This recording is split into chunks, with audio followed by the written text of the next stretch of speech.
Island of the Blue Dolphins. Chapter 10. I crawled behind a big rock near the young bull. I then got to my feet and fitted an arrow to the bow, although I suddenly remembered my father's warning that, because I was a woman, the bow would break. The sun was far in the west, but luckily my shadow fell away from the young bull. The distance between us was short and his back was turned squarely towards me. Still, I did not know where to place the first arrow, whether in his shoulders or in his head. The skin of the sea elephant is rough, yet very thin, but beneath it are thick layers of fat, and though his body is large, his head is small and makes a poor target. While I stood there behind the rock, not knowing what to do, again aware of my father's warning that a bow in the hands of a woman would always break in a time of danger, the animal began to move towards the shore. At first I thought that by some chance he had heard me. I soon saw that he was on his way towards the cows that belonged to the old bull sitting nearby. The sea elephant moves fast in spite of his size, waddling along on his great dippers which he uses like hands. The bull was nearing the water. I let the arrow go and it went straight. At the last instant he changed direction and, though the bow did not break, the arrow passed harmlessly to one side. I had failed to notice that the old bull was moving down the slope until I heard stones grating against each other. Quickly he overtook his rival and with a single thrust of his shoulders overturned him. The young bull stood as high as a tall man and was twice that length, yet from the force of the blow he rolled into the water and lay there stunned. The old bull bore down upon him, swinging his head and bellowing so loud it echoed against the cliffs. The herd of cows and calves, who were lying in the waves and scratching their backs with their dippers, stopped to watch the battle. Two of the cows were in the bull's path as he waddled towards his rival, but he went over them as if they were small stones. Using his tusk-like teeth, he ripped a long gash in the young bull's side. The young bull raised himself and as he turned his small eyes shone fiercely red. When the old bull slashed at him again, he struck first and sunk his teeth into the other's neck. He did not let go and the two rolled over in the waves, splashing water high into the air. The cows had scattered by now, but the other bulls still sat quietly on the slope. The two fighters paused, getting ready for a new attack. It was a good chance to send an arrow into the young bull, who lay on his back with his teeth still grasping the other's neck. But I hoped that he would win the battle, and I stood there and did not move. The old bull had many deep scars on his head and shoulders from battles he had fought before. Suddenly he lashed out with his tail, trying to loose the hold on his neck, and struck the side of a rock. With his tail against the rock, he flung his body out of the water and thus broke away. He came quickly up the slope, his great mouth open, the young bull close behind him. He came towards me and, in haste to get out of his way, not knowing whether he was bent on attacking me, I stepped back. In doing so, I tripped over a stone and fell to my knees. I felt a sharp pain in my leg, but was quickly up. By this time the old bull had whirled around and turned upon his pursuers so fast that the young bull was taken by surprise. Again the young bull's flank was ripped deep, and again the force of the blow threw him backward into the water.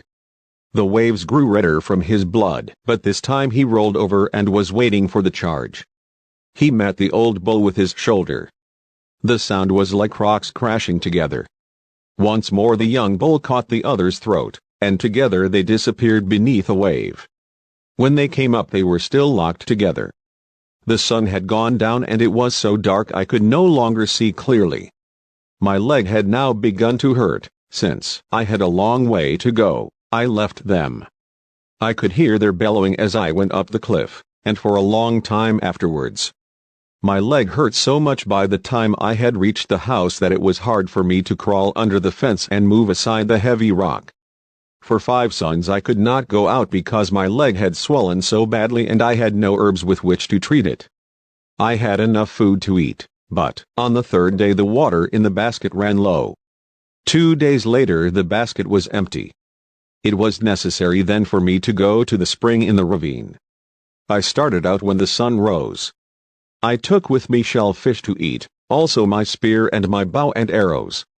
I went very slowly, for I had to crawl on my hands and knees, carrying the food tied to my back, and dragging the weapons.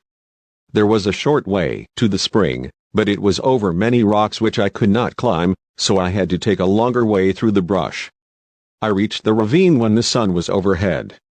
The spring was not far off and I rested there, though I was very thirsty, cutting a lobe from a cactus bush to chew on. While I was resting there, sucking the juice from the cactus, I saw the big gray dog, the leader of the wild pack, in the brush above me. His head was down and he was moving slowly, sniffing the tracks I had made. He saw me soon after I saw him and stopped.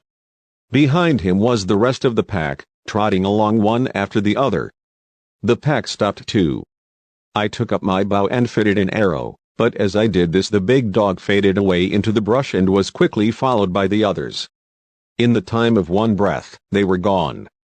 There was nothing to aim my arrow at. It was as if they had not been there at all. I listened. They were moving so silently I could not hear their steps, but I was sure that they would try to surround me. Slowly I crawled on, stopping to listen, to glance back, to measure the distance between me and the spring. My leg hurt.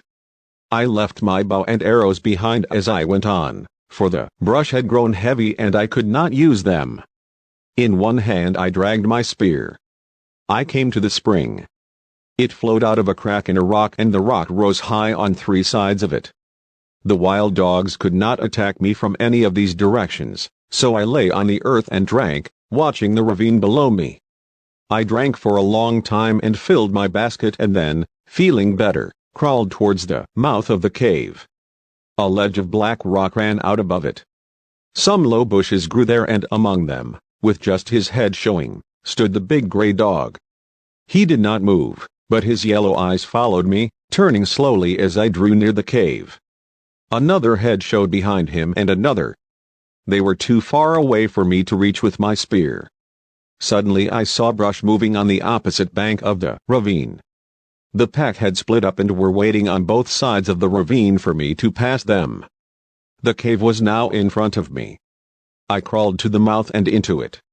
Above me I could hear feet running and the cracking of brush, which was followed by silence. I was safe. I knew the wild dogs would come back and they did as night fell, stalking around in the brush until morning, but nor venturing close. Although the mouth of the cave was small, once you were inside, it spread out and you could stand up. Water dropped from the roof and the cave was cold without a fire, but here I stayed for 6 suns, until my leg was well, crawling out only once to fetch water from the spring. While I was living there I decided that I would make the cave into another house, where I could stay should I again get hurt or sick. And this I did as soon as I was strong and could walk. The cave went far back into the hill, around many turns, but I needed only that part which lay near the opening and which the sun could reach during some of the day. A long time before this my ancestors had used the cave, why I do not know, and along the walls on each side they had cut figures in the stone. There were figures of pelicans floating on the water and flying, of dolphins, whales, sea elephants, gulls, ravens, dogs, and foxes. Near the opening of the cave they had also cut 2 deep basins in the stone, which I decided to use for storing water since they held much more than the baskets. I made shelves in the side of the rock as I had done in the other house, and gathered shellfish and seeds to store there. I also gathered herbs from the hill above the spring in case I should need them. The bow and arrows I had first made I likewise took to the cave.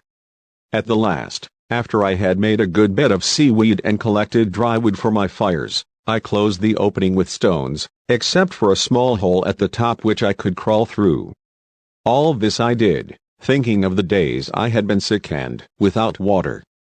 It was hard work, much of it a man's work, but not until I was finished did I go back to the place where the sea elephants lived. The tide was low when I reached it. Far up on the slope lay the body of the old bull. Gulls had picked his bones clean, but I found what I had come for. Some of the teeth were as long as my hand and half its width. They were curved at the tops and some were broken, but when I had ground the best of them down with sand, I had for my work 4 good spear points.